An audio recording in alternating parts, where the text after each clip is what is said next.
السلام علیکم، بنت حمید میں آپ سب کو خوش آمدید۔ آج ہم بات کریں گے حیض کے بارے میں۔ دوران حیض عورتیں کون کون سی عبادات کر سکتی ہیں؟ خاص طور پر ایسی خواتین جو شرعی عذر کی وجہ سے نماز اور تلاوت قرآن کی عبادت سے محروم ہوں، وہ تسبیحات کر سکتی ہیں، ذکر کر سکتی ہیں، دعا اور استغفار کر سکتی ہیں، دیگر اذکار بھی کیے جا سکتے ہیں۔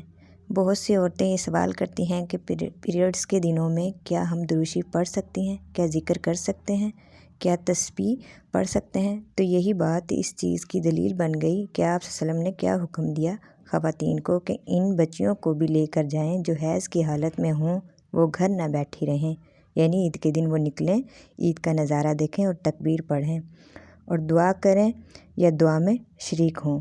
تو گویا عورت حالت حیض میں دعا کر سکتی ہے اور دعا میں شریک بھی ہو سکتی ہے۔ کسی بھی حالت میں اللہ کا ذکر نہیں چھوڑنا چاہیے۔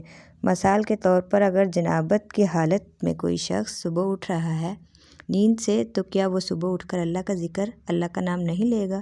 تو کیا وہ دعا نہیں پڑھے گا؟ باتھ روم میں انٹر ہو رہا ہے تو کیا وہ دعا نہیں پڑھے گا؟ باتھ روم سے باہر نکل رہا ہے تو کیا وہ دعا نہیں پڑھے گا؟ ہر چیز میں تو اللہ کا ذکر موجود ہے، تو زبان سے اللہ کا ذکر کیا جا سکتا ہے، صرف یہ کہ مخصوص طریقے پر عبادت جو ہے وہ منع کی گئی ہے۔ اسی طرح ابن عباس نے اپنی رائے دی کہ ابن عباس جو تھے وہ اس کا جواز دیتے تھے، اور اس کا جواز ان کے پاس کیا تھا کہ وہ ہرقل کی طرف لکھا جانے والا خط تھا۔ اگر ایک کافر جو غسل جنابت نہیں کرتا، آپ صلی اللہ علیہ وسلم نے اس کے پاس بسم اللہ اور ایک آیت لکھ کر بھیجی اور اس نے پڑھ لی، تو ایک مسلمان کیوں نہیں پڑھ سکتا؟ حیض کی حالت میں عورت کا جسم اور کپڑے دونوں پاک ہوتے ہیں، یعنی جسم اس میں کوئی بظاہر ناپاکی نہیں ہونی چاہیے۔ مثلا ہاتھ پاک ہیں، اگر عورت آٹا گوندنا چاہے تو گوندھ سکتی ہے، آٹا ناپاک نہیں ہو جائے گا۔ جس بستر پر سوتی ہے وہ بستر پاک نہیں ہے، اسے دھونے کی ضرورت نہیں ہے۔ وہ کپڑے پہنتی ہے وہ کپڑے بھی ناپاک نہیں ہیں، شرط یہ ہے کہ کوئی نجاست اس پر نہ لگی ہو۔ حائضہ سے صحبت کرنا منع ہے، یعنی انٹر کورس منع ہے۔ غسل سے پہلے حائضہ سے صحبت کرنا منع ہے۔ ایام حیض کی مدت کم ہو یا زیادہ، دوران حیض صحبت کرنے کا کفارہ 1 دینار 400 گرام سونا ہے۔ حائضہ طواف کے علاوہ باقی سارے مناسک حج ادا کر سکتی ہے۔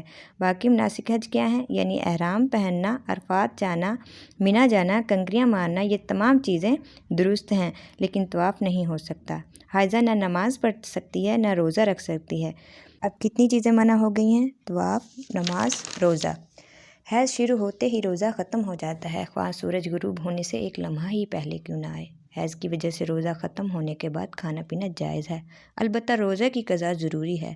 ہمارے ہاں یہ خیال کیا جاتا ہے کہ اگر پیریڈز آ جائیں تو روزہ نہیں توڑنا چاہیے اور کچھ کھانا پینا نہیں چاہیے، اس دن کا ہو جاتا ہے۔ یہ خیال غلط ہے۔ دوسرا یہ کہ کہا جاتا ہے کہ چلیں اگر نہیں کھائے پئیں گے تو ثواب مل جائے گا، تو ایسی بھی کوئی بات کہیں نہیں لکھی۔ جب روزہ ہوا ہی نہیں تو ثواب کس بات کا ملنا؟